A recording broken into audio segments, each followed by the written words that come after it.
students, welcome to you all in the GK session.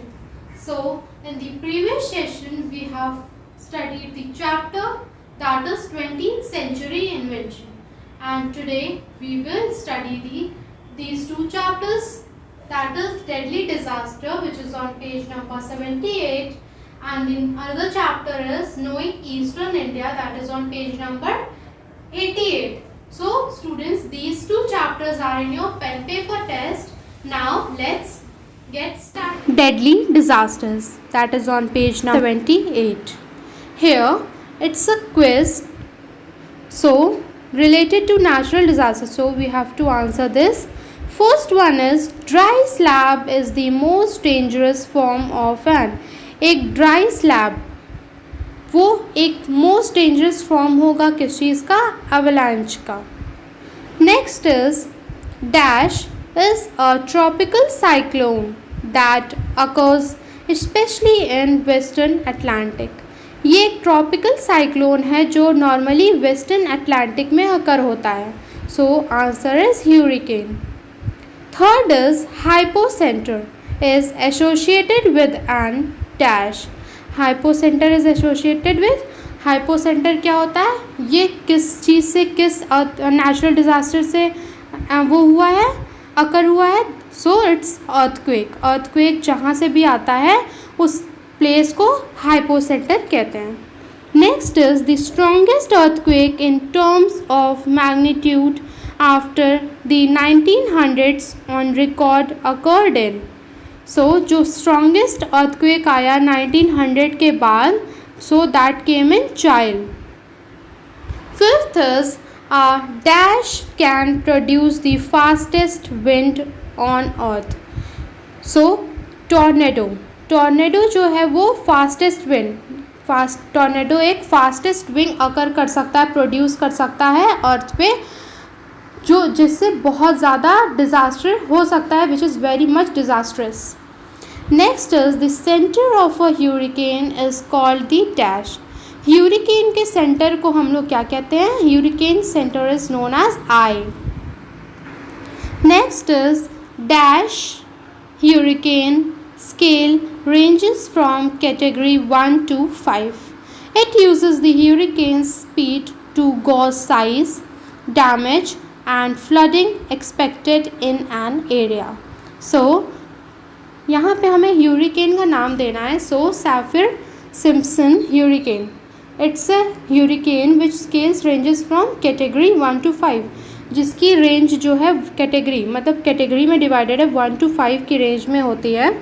It uses the hurricane speed to gauge size. ये hurricane की speed को, की size को gauge करने का काम करती है, डैमेज को, फ्लडिंग एक्सपेक्टेड इन एरियाज, जिस एरिया में लगता है कि फ्लड्स आ सकते हैं उसे गॉज करती है.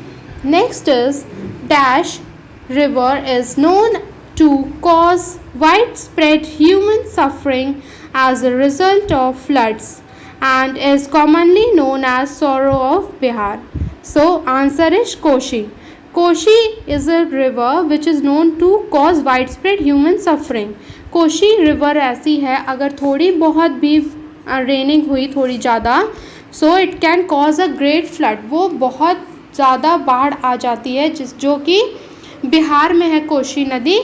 उसे सॉरो ऑफ बिहार भी कहा जाता है because it creates a lots and lots of disaster to Bihar.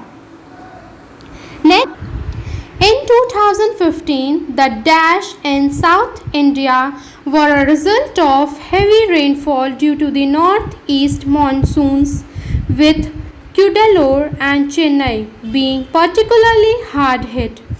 More than 500 people died in the disaster. So 2015 में एक डिज़ास्टर आया साउथ इंडिया में, विच इज़ फ्लड, जिसमें हैवी रेनफॉल हुए नॉर्थ ईस्ट मानसून की वजह से.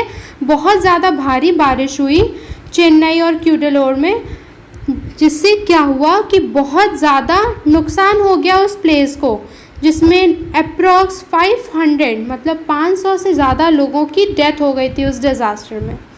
Next is in July 2016, a dash in Uttarakhand was triggered by heavy rains, damaging hundreds of villages and claiming the lives of at least 30 people.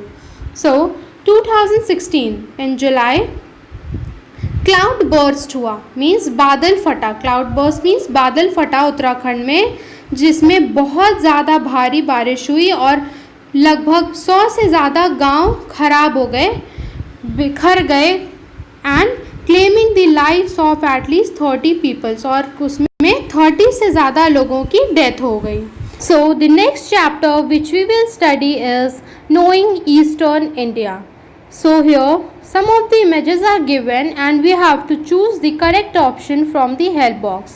The first image is of Dakshineshwar Kali temple. Now the second one is ruins of Nalanda. Third one is Howrah Bridge. Fourth one is Jagannath temple. Now the next question is, here we have to choose the correct options. First is Emperor Ashoka renounced violence after the Battle of Kalinga. In which present day state of India is Kalinga located? So Emperor means राजा अशोका ने renounce किया था violence after the battle of Kalinga. Kalinga के battle के बाद उन्होंने renounce किया था violence को कालिंगा के बैटल के बाद. सो कालिंगा जो प्लेस था, in which present day state of India is Kalinga located. Kalinga इस समय किस स्टेट में प्रेजेंट है? So the options are waste Bengal, Bihar and Odisha. So the correct option is Odisha. Second is, in which state is Belur Math the headquarters of Ramakrishna Mission situated. So in which state Belur Math जो है एक headquarter है Ramakrishna mission का. रामकृष्ण परमहंस मिशन, उनके नाम से, रामकृष्ण परमहंस के नाम से मिशन स्टार्ट हुआ था, रामकृष्ण मिशन. सो बेलूर नाथ उसका हेडक्वार्टर है, वो कहाँ पर सिचुएटेड है? Options are Odisha, Jharkhand and West Bengal. So the correct answer is West Bengal. Third one is, which of these crops is abundantly growing in eastern India? So it's asking कि कौन सी क्रॉप है इनमें से जो abundantly grow कर रही है ईस्टर्न इंडिया में. Options are jute, jowar and sugarcane. So the correct answer is jute. Fourth one is, which lake found in eastern India is the second largest brackish lagoon in the world? So the options are Rabindra Sarovar, Chilika lake, नाल सरोवर. So it's question क्या है कि कौन सी lake है जो कि eastern India में पाई जाती है और ये सेकेंड लार्जेस्ट ब्राकिश लगून है पूरे वर्ल्ड में. So the answer is Chilika Lake. Fifth one is, who among these was an exponent of Odissi dance. सो पूछ रहा है इनमें से कौन सा एक्सपोनेंट है ओडिसी डांस का. And the option is Kelucharan Mohapatra, Uday Shankar, Rukmini Devi Arundale. So the answer is Kelucharan Mohapatra. Sixth one is, in which of these states is the Bokaro steel plant located. So it's asking कि इनमें से कौन से स्टेट में बोकारो स्टील प्लांट लोकेटेड है, मीन्स कहाँ पर है situated. So the options are waste Bengal, Odisha and Jharkhand. And the correct answer is Jharkhand. Seventh one is, which of these ancient kingdoms existed in the eastern part of India? So it's asking कि इनमें से कौन सा ऐसा ancient kingdom है जो eastern part of India में exist कर रहा है, प्रेजेंट टाइम में भी एग्जिस्टेड कर रहा है. Options are Kosala, Panchala and Magadha. So the correct answer is Magadha. Eighth one is, which of these styles of painting originated in Bihar? It's asking कि इनमें से कौन सी ऐसी स्टाइल है पेंटिंग की जो इस समय बिहार में चलती है, बहुत ज़्यादा फेमस है. ऑप्शंस आर वाली, B option is Madhubani and C is Fad. So the correct option is Madhubani. Students, you can see here one tidbit is given and saying the Salt Lake Stadium in Kolkata is one of the largest stadium in the world.